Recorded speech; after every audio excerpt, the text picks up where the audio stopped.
Perang Bani Nadir adalah salah satu peperangan antara Islam dengan Yahudi yang diikuti Nabi Muhammad. Ini merupakan perang kedua bagi Rasulullah melawan Yahudi Madinah. Perang Bani Nadir terjadi pada bulan Rabiul Awal, tahun 4 Hijriah, atau 625 Masehi. Pada awal kedatangan Nabi Muhammad di Madinah, beliau membuat perjanjian dalam bentuk piagam persaudaraan, yang bernama Piagam Madinah. Pasal-pasal dalam Piagam Madinah menetapkan hak dan kewajiban dari seluruh warga Madinah, termasuk kaum Muhajirin, Ansor, dan Yahudi. Piagam Madinah telah disepakati oleh seluruh golongan masyarakat Madinah sebagai konstitusi. Sebelumnya, Bani Nadir bersama Bani Qainuqa dan Bani Quraizah, kabilah-kabilah di Madinah, mengadakan perjanjian dengan Rasulullah, namun kemudian ketiga kabilah tersebut melanggarnya. Perang Bani Nadir dimenangkan oleh kaum muslimin, sementara Bani Nadir diusir dari Madinah. Sejarah keberadaan Bani Nadir di Madinah. Kabilah Bani Nadir telah ada di Yasrib sebelum datangnya Islam ke sana. Ada beberapa pendapat tentang asal-usul Bani Nadir.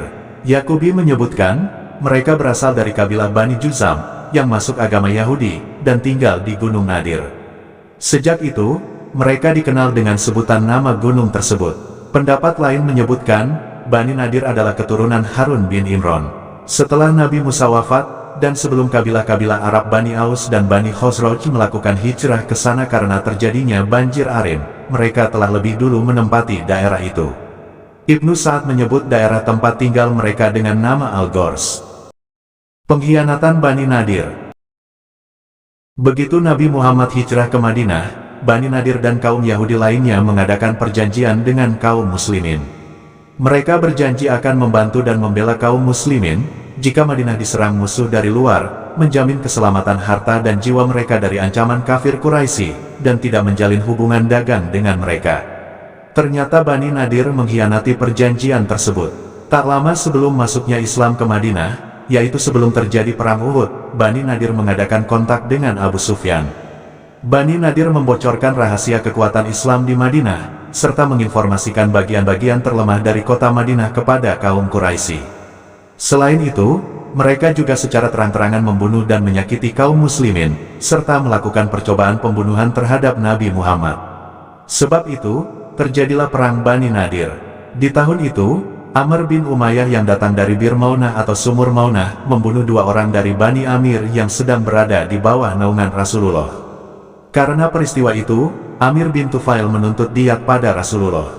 Rasulullah bersama sejumlah sahabat keluar menuju wilayah Bani Nadir melalui jalur Quba, hendak meminta bantuan kepada mereka, dalam hal diyat 2 orang yang terbunuh dari Bani Amir, yang secara tidak sengaja dibunuh oleh Amr bin Umayyah ad-Damri, yang berada dalam jaminan Rasulullah untuk mereka berdua. Hal ini, merupakan pelaksanaan perjanjian antara Nabi dan Bani Nadir, mengenai pembayaran diyat, dan sebagai pengokohan atas adanya ikatan perjanjian, dan persekutuan antara Bani Nadir dan Bani Amir. Bani Nadir menyambut Nabi dengan sangat senang dan ramah. Sementara sebagian dari mereka saling berembuk, untuk membunuh Nabi dan melanggar perjanjian dengannya. Akhirnya, mereka sepakat untuk memerintah Amr bin Jihasi menjatuhkan batu besar ke atas kepala Nabi, dari atas dinding dekat tempat beliau duduk. Melalui wahyu yang diturunkan Allah, Rasulullah mengetahui konspirasi tersebut. Akibatnya Rasulullah memberi mereka tempo 10 hari, untuk pergi dari Madinah, dengan membawa serta keperluan dan harta benda mereka kecuali senjata. Namun tiap tahun mereka diizinkan kembali ke Madinah untuk memanen kurma.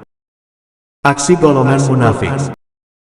Bani Nadir pada awalnya tidak ingin bertempur dengan pasukan muslim, karena mereka tahu perbedaan kekuatan yang sangat berbeda. Mereka berniat untuk meninggalkan Madinah sebelum pasukan muslim datang. Namun, keputusan tersebut berubah, karena adanya hasutan dari orang munafik bernama Abdullah bin Ubay, yang menjanjikan bantuan pasukan dari Bani Quraizah dan Bani Ghatafan. Mereka akhirnya membuat keputusan melaksanakan strategi defensif bertahan di dalam benteng sembari menunggu bantuan yang dijanjikan. Perang dimulai. Pasukan muslim di bawah pimpinan Nabi Muhammad mulai melakukan pengepungan terhadap benteng Bani Nadir pada bulan Rabiul Awal, tahun 4 Hijriah. Saat meninggalkan Madinah, Rasulullah menunjuk Abdullah ibni Ummu Maktum sebagai wakil beliau. Bersama pasukan yang dipimpin Imam Ali, Rasulullah mengepung Bani Nadir selama 6 hari. Saat pengepungan berlangsung, Aswaq al-Yahudi bermaksud melukai Rasulullah, namun Imam Ali berhasil menggagalkannya dan membunuhnya. Rasulullah memerintahkan untuk menebang pohon-pohon Bani Nadir yang ada di Buwaurah. Hasil peperangan. Pengepungan kaum muslimin terhadap benteng Bani Nadir berlangsung selama 6 hari. Pada hari ke-6, Bani Nadir tidak melihat tanda-tanda dari kehadiran Bani Quraizah dan Bani Ghatafan untuk membantu perang. Selain itu, stok makanan mereka juga sudah mulai menipis. Oleh karena itu, mereka menyatakan kekalahan kepada pasukan Islam dan siap menerima segala konsekuensinya.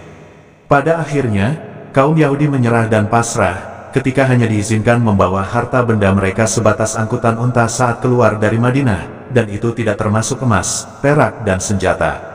Nabi Muhammad menerima pernyataan kalah mereka dan memperbolehkan mereka untuk meninggalkan Madinah dengan membawa harta benda selain emas, perak, dan senjata. Kemenangan umat muslim pada perang Bani Nadir mampu menyingkirkan orang-orang Yahudi pengkhianat dari kota Madinah, serta memperkuat posisi Islam di Madinah. Sebagian mereka pergi ke Khaybar, termasuk Huyai bin Akhtab yang mana nantinya setelah penaklukan Khaybar pada tahun 7 Hijriyah atau 628 Masehi, putrinya yang bernama Sofiyah menikah dengan Rasulullah, dan juga Abi al-Huqaiq, mantan suami Sofiyah, sedangkan sebagian lainnya pergi ke Syam. Pembagian harta rampasan. Karena saat itu tidak sampai terjadi pertempuran, maka harta yang ditinggalkan musuh Islam tidak dihukumi sebagai ghanimah. Sehingga yang berhak penuh atas harta tersebut adalah Rasulullah. Dengan persetujuan kaum Ansor, Rasulullah membagikan harta itu pada kaum Muhajirin. Tujuannya supaya kaum Ansor tidak lagi harus menanggung beban dalam mencukupi kebutuhan kaum Muhajirin. Peristiwa tersebut diabadikan dalam Al-Quran Surah Al-Hasr, ayat 1-17.